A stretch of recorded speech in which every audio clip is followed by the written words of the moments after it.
My name is Janelle Rapp, and yes, that's my real last name, Rapp. All my life, all I wanted was to be a singer-songwriter, but what I dreamed of was to tour the world with a band. This is my sister Regina. We call her GINA. She is also a singer-songwriter. On October 17, 2000, GINA was playing a small club in her hometown of Lincoln, Nebraska. The next day, her car was found outside the club with her guitar inside, but she had disappeared off the face of the earth. Out of the frustration to find my missing sister, and inspired by the inability of the families of the missing to get nationwide attention for their missing family members, 3 of my friends, Gary, Dana, and Jeffrey, formed the band Clementine to help. This is the story of our squeaky wheel tour, during which we played 20 cities in 22 days. We meet the families of the missing and make enough noise to bring the faces of those missing to the attention of the nation. Now I have my dream. One band with one mission, finding GINA. So we got to Chicago, we got to our hotel, and everybody decided that they wanted to have breakfast together. Everybody started talking about how the tour was affecting them. The families, any kind of response from authorities, if there's nothing, they didn't find his bike, they couldn't find him, and so, people just normally assume if it's an adult that because they're free to leave, that they've just left. And some people maybe have. Just the people who attend the shows that don't have any families or people that are missing in their family, and their reaction and how it's really hitting them. Before this tour, I never asked the audience to become a volunteer, a GINA volunteer, or to say, you are now a volunteer. You take a flyer, you're a GINA volunteer. And I never gave them that ownership. Kim is an example of what this band is capable of doing. You touch one person's life and they'll make the whole world that. And there's a sad element of that, but just imagine if we have 100,000 warriors for GINA who have been touched by Clementine and are taking that message to the streets. I met Kathy Teague in 2002. And when I first heard her story, it just broke my heart about her 2-year-old daughter being abducted from her very own home.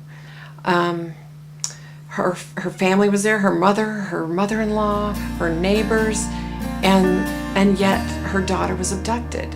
Everybody was there to watch her daughter.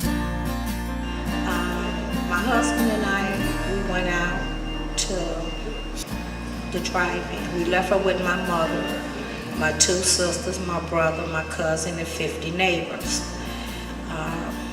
She liked people, but she really didn't like a whole lot of people, so she wouldn't really go to my mother, so she went to my neighbor. Her name was Auntie.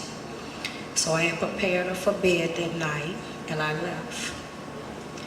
And it was about 3 o'clock in the morning. I came back home, and I heard this lady screaming and hollering, Kathy, Kathy.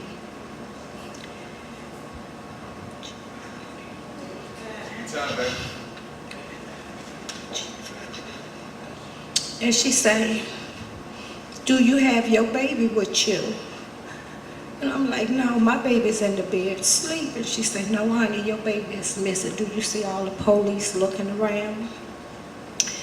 And I thought it was a joke. So when I got upstairs to my apartment, I took one look at my mother's face, and I took one look at my mother-in-law's face, and I knew then that my child was missing.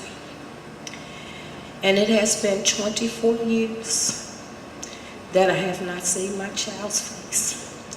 And it's something to see your child grow up in an age progression. But at least I can get an idea of what she looked like.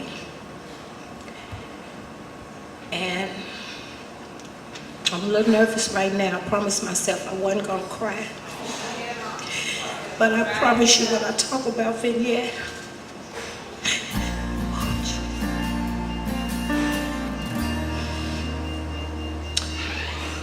but I'm going to try to be strong because I have to be Vignette's voice. I have to speak for her. There has not been one day that I have not looked into many of faces. And only God and I know what I've been through and what I'm still going through. Kathy has always pulled at my heartstrings because this is her only daughter, and she's been missing for 24 years now.